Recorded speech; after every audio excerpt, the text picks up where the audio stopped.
Go.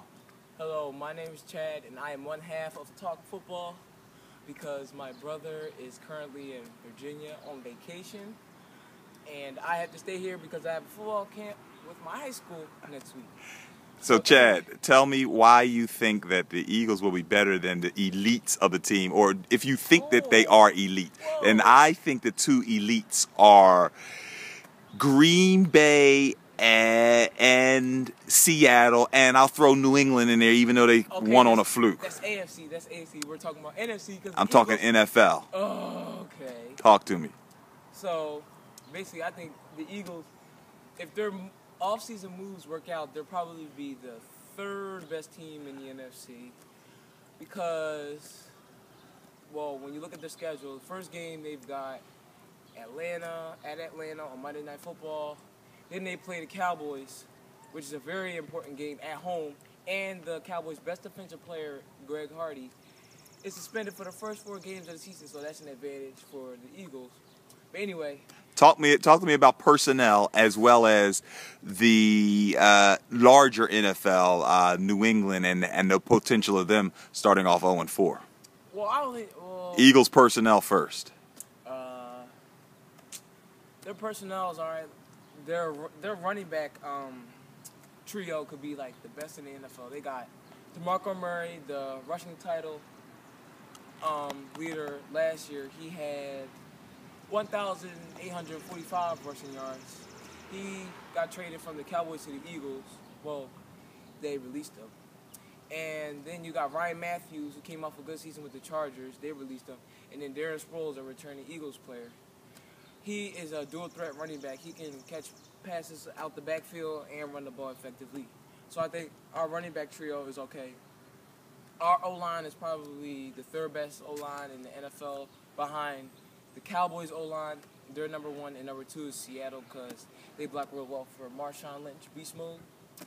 And what's the impact of Deflategate on whether or not the Eagles could go all the way?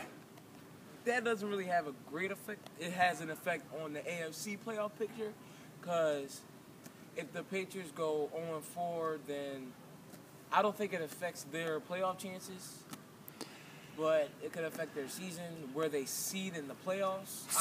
For those people who are viewing who don't know what Deflategate is, describe that and talk about the repercussions behind Deflategate.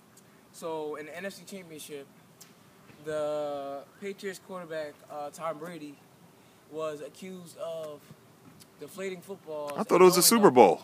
Huh? It was a Super Bowl, wasn't it? No, it was the AFC Championship. Oh, okay. And he was accused of deflating footballs, and when questioned, he said he had nothing to do with it. But then the NFL investigated and found out that he did know, and he told the guy who deals with the footballs to deflate the balls to a size where it's comfortable for his hand. He can throw it. He can beam it right at the receivers, and they can catch it, and it'd be smaller than the regular RPG, which is like 13.0 or something like that. Ounces. Yeah, ounces.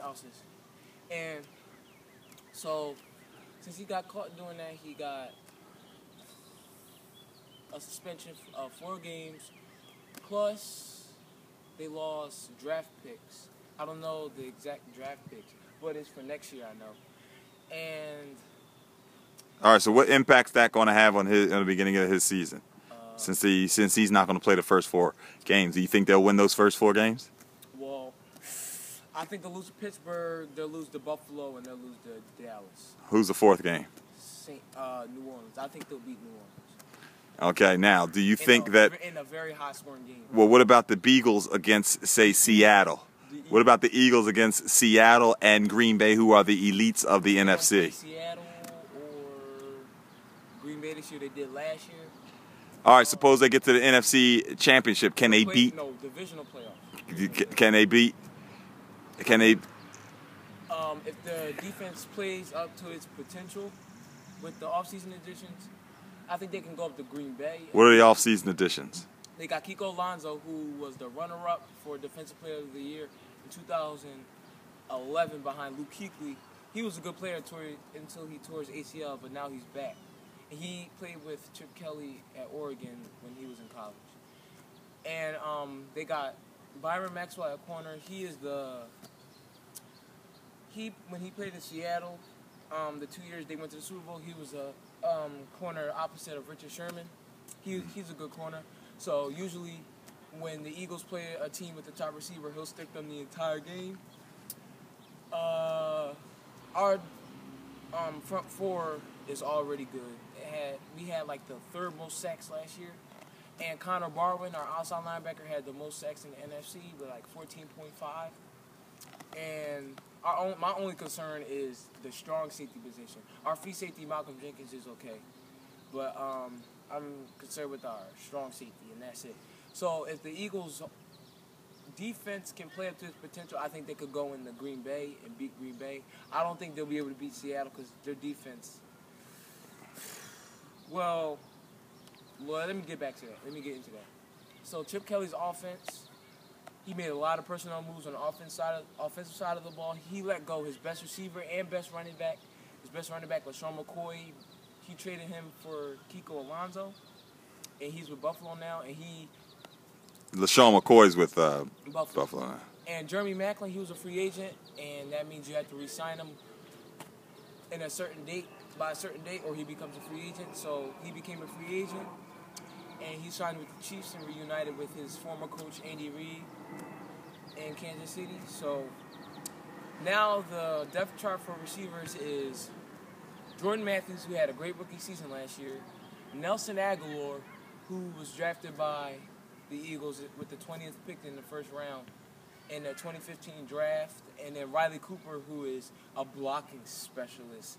He's not really that good. And a lot of the and I remember when they let go of Deshaun Jackson, Philly fans were getting ready to blow the roof off. They were really mad, and a lot of people are criticizing Chip Kelly for his personnel moves because a lot of the players he got, they're not old, but they're in their prime, but they're later in their prime, so it might be a risky move. So I think if the Eagles' offensive moves pan out, they'll probably be the third best team in the NFC. I think their offense is good enough to move the ball against Arizona's defense, who is also good. The Lions' defense, they're a notch below Arizona, but they're still a pretty good defense. Okay, start closing it up because when we come back next time, you're going to talk about who their preseason opponent is and what you think about that. All right, so their close up. Their game is against Indianapolis. All right, so close it up and they'll talk about it when you come back. All right, we'll talk about the preseason game against Indianapolis next week. And who are you? My name is Chad Booker, and this is Talk Football. Wait, before we end, Indianapolis, ever since Andrew Luck got there, they have gone farther and farther into the playoffs. So I predict this year that they'll either lose in the AFC Championship or make it to the Super Bowl. More to come next episode. Yes.